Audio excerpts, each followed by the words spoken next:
नमस्कार दोस्तों, हरियाणा में गैस सिलेंडर को लेकर बड़ी अपडेट आई है। केंद्र सरकार के मंत्रालय की तरफ से यह आदेश जारी हुआ है और हरियाणा सरकार की तरफ से अपडेट है गैस सिलेंडर को लेकर।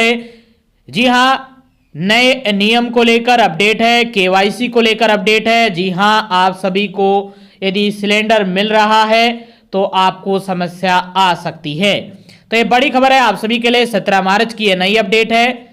आगे भी आप हरियाणा में गैस सिलेंडर की हर लेटेस्ट अपडेट जानना चाहते हैं तो स्टेट नॉलेज टीवी हिंदी को सब्सक्राइब जरूर कर लीजिएगा। आप हरियाणा में एलपीजी गैस सिलेंडर के उपभोक्ता हैं तो आप सभी के लिए बड़ी खबर आई है।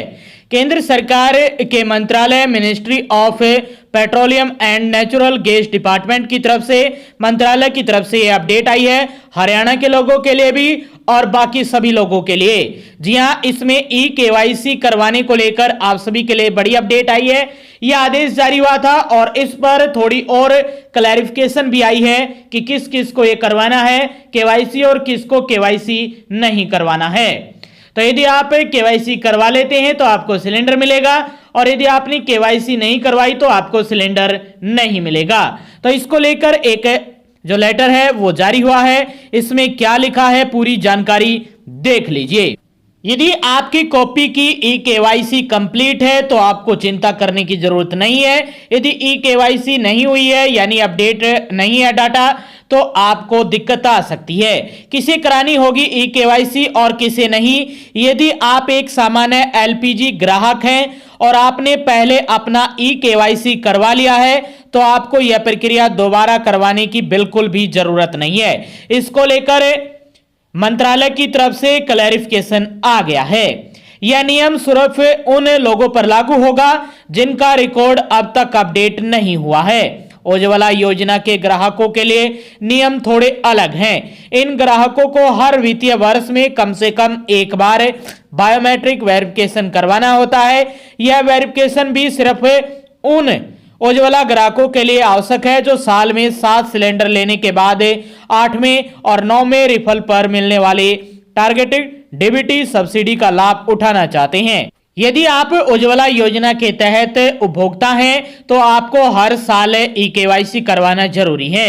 इसमें साल में 7 सिलेंडर के बाद यदि 8वें और 9वें रिफिल पर यानी 8वां 9वां सिलेंडर आप भरवाते हैं उस पर आप सब्सिडी का लाभ लेना चाहते हैं तो आपके लिए ई केवाईसी करवाना जरूरी है। और यदि आपकी पहले ई केवाईसी हो चुकी है और आप सामान्य ग्राहक है, सामान्य एलपीजी उपभोक्ता हैं तो आपको करवाने की जरूरत नहीं है। यदि आपने पहले ई केवाईसी करवा रखी है घर बैठे कर सकते हैं ई केवाईसी। ये भी अपडेट आई है। ग्राहकों को बायोमेट्रिक ऑथेंटिकेशन के लिए गैस एजेंसी जाने की जरूरत नहीं है। मंत्रालय ने बताया कि ई केवाईसी की प्रक्रिया घर बैठे आसानी से और मुफ्त से पूरी की जा सकती है। ग्राहक संबंधित गैस कंपनी के मोबाइल ऐप के जरिए यदि आप एचपी का है या कोई अन्य जो भी आप गैस एजेंसी का आपके पास सिलेंडर है, भारत पेट्रोलियम का है, इसी प्रकार अन्य जो गैस एजेंसी हैं उनका आप सिलेंडर यूज कर रहे हैं तो उनकी ऐप के जरिए इसे खुद ही पूरा कर सकते हैं। ई केवाईसी के लिए सिर्फ आपके पास आधार कार्ड और आपके उसमें रजिस्टर्ड मोबाइल नंबर होना आवश्यक है। तो आप घर बैठे अपने मोबाइल फोन से, यदि आपके पास एंड्रॉयड है तो गूगल प्ले स्टोर से ऐप डाउनलोड कर सकते हैं और आपके पास iOS वर्जन है, एप्पल का मोबाइल है तो आप उसके एप्पल स्टोर से ये ऐप डाउनलोड कर सकते हैं। फिर आप ई केवाईसी पूरी या कंप्लीट कर सकते हैं। फर्जी ग्राहकों और कालाबाजारी पर लगाम लगेगी, इसको लेकर यह आदेश जारी हुआ है। सरकार का कहना है कि ई केवाईसी कराने का मुख्य उद्देश्य है सिस्टम में पारदर्शिता लाना है। इससे होस्ट कंज्यूमर यानी उन फर्जी गैस कनेक्शनों को हटाने में मदद मिलेगी जो किसी और के नाम पर चल रहे हैं। इसके अलावा इससे एलपीजी की कालाबाजारी रोकने में भी मदद मिलेगी। असल में कानून क्या कहता है? सुप्रीम कोर्ट के 2018 के फैसले के मुताबिक सरकार सिर्फ उन सेवाओं या फायदों के लिए आधार अनिवार्य कर सकती है जहां पैसा सीधे सब्सिडी के रूप में दिया जा रहा हो। गैस कनेक्शन अपने आप में कोई सब्सिडी नहीं है। कोई भी बाजार भाव पर कनेक्शन ले सकता है और करोड़ों लोग बिना किसी सरकारी मदद के पूरी कीमत चुकाकर गैस खरीदते हैं। ऐसे लोगों के लिए आधार बायोमेट्रिक अनिवार्य करने का कोई कानूनी आधार नहीं है। कानून कहता है कि ई केवाईसी सिर्फ उनके लिए जरूरी है जो उज्ज्वला या पहल स्कीम के तहत सब्सिडी लेते हैं। बाकी सभी के लिए अपनी मर्जी है, लेकिन आपको ई-केवाईसी एक बार करवाना जरूरी है यदि आप सामान्य ग्राहक हैं और यदि उज्ज्वला योजना के तहत आप सब्सिडी ले रहे हैं, उज्ज्वला योजना के तहत कनेक्शन है, तो आपको साल में एक बार ई-केवाईसी करवाना जरूरी है। यदि आपने अभी तक ई-केवाईसी नहीं करवाई है तो करवा लीजिए, आपका कनेक्शन रुक सकता है। 2024 में भी बनी थी इस तरह भ्रम की स्थिति। यह भ्रम पहली बार नहीं फैलाया जा रहा। जुलाई 2024 में गैस एजेंसियों ने अपना टारगेट पूरा करने के लिए उन ग्राहकों को कनेक्शन काटने की धमकी दी थी जो सब्सिडी नहीं लेते थे, लेकिन ई-केवाईसी के लिए मना कर रहे हैं। तब इन्हें आरटीआई के जवाब में एचपीसीएल ने कहा था कि उन्हें ऐसी कोई अनिवार्य सूचना जारी नहीं की। बता दें कि ईरान जंग की वजह से देश में एलपीजी संकट है। अमेरिका, इजराइल, ईरान से जंग की वजह से देश भर में एलपीजी की किल्लत हो गई है। गैस एजेंसियों के बाहर लंबी लाइनें हैं, गैस सिलेंडर की कालाबाजारी और जमाखोरी भी हो रही है। सरकार इस पर लगातार नजर बनाए रखी है। इस वजह से ई-केवाईसी से जुड़ी आई इन खबरों के बाद अफरा तफरी जैसी स्थिति पैदा हो गई है।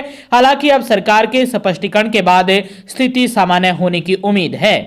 केंद्र सरकार ने उन खबरों पर जवाब दिया है जिनमें कहा जा रहा है कि अगर ग्राहकों ने ई-केवाईसी नहीं कराया तो उन्हें गैस कनेक्शन काट दिया जाएगा। पेट्रोलियम मंत्रालय ने कहा कि ई-केवाईसी की जरूरत सिर्फ उन्हीं ग्राहकों को है जिनका वेरिफिकेशन अब तक नहीं हुआ है। तो जिनका वेरिफिकेशन अब तक नहीं हुआ है उनको ई-केवाईसी करवाना जरूरी है। उसके बाद हो सकता है कि यदि आप ई-केवाईसी नहीं करवाते हैं तो आपको सिलेंडर नहीं मिलेगा। सरकार ने कहा कि यह कोई नया नियम नहीं है।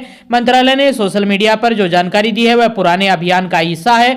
उसका मकसद सिर्फ इतना है कि फायदा ज्यादा से ज्यादा उन ग्राहकों तक पहुंचे जो फर्जी नहीं है। ज्यादा से ज्यादा गैस ग्राहक अपना बायोमेट्रिक वेरिफिकेशन करवा ले ताकि सिस्टम में फर्जीवाड़ा न हो। तो ये बड़ी अपडेट आई है। ये कोई खास नियम नहीं है, ये नियम पहले ही बना हुआ है, लेकिन इसे नया नियम बोलकर अभी फैलाया जा रहा है। तो ये करवाना तो जरूरी है, आप इसको इग्नोर मत कीजिएगा। यदि आपकी केवाईसी नहीं है तो घर बैठे ही करना है, कोई ज्यादा लंबा चौड़ा सिस्टम भी नहीं है। घर बैठे आसानी से आप ही केवाईसी कर सकते हैं। अपने आधार कार्ड से आपकी कॉपी निकालिए, वहां पर आपका कॉपी का नंबर है, जो भी है डिटेल है, वो आपकी जो गैस सिलेंडर है उसकी जो ऐप है, जिस भी आप एजेंसी से लेते हैं, जिस भी फोन का आप यूज करते हैं, उस पर ऐप डाउनलोड कीजिए और पूरा प्रोसेस आप वहां से ई-केवाईसी का कर सकते हैं। तो ये बड़ी खबर आई है आप सभी के लिए। तो ये हरियाणा के लोगों के लिए बड़ी खबर है। यदि आपने अभी तक अपना बायोमेट्रिक आधार ऑथेंटिकेशन नहीं करवाया है तो आप करवा लीजिए, फिर समस्या आ सकती है। लेकिन ये सभी के लिए मैंडेटरी तौर पर आदेश जारी नहीं हुआ है, केवल उनके लिए है जिनकी वेरिफिकेशन अभी बाकी है। जिन्होंने अभी तक नहीं करवाई है वो करवा लीजिए, वरना आपको समस्या आ सकती है गैस सिलेंडर लेने में। तो ये बड़ी खबर आई है, सभी हरियाणा के गैस सिलेंडर उपभोक्ताओं के लिए बड़ी अपडेट आई है। आगे भी आप हरियाणा की हर खबर जानना चाहते हैं, चाहे केंद्र सरकार की, हर अपडेट के लिए स्टेट नॉलेज टीवी हिंदी को सब्सक्राइब जरूर कर लीजिएगा।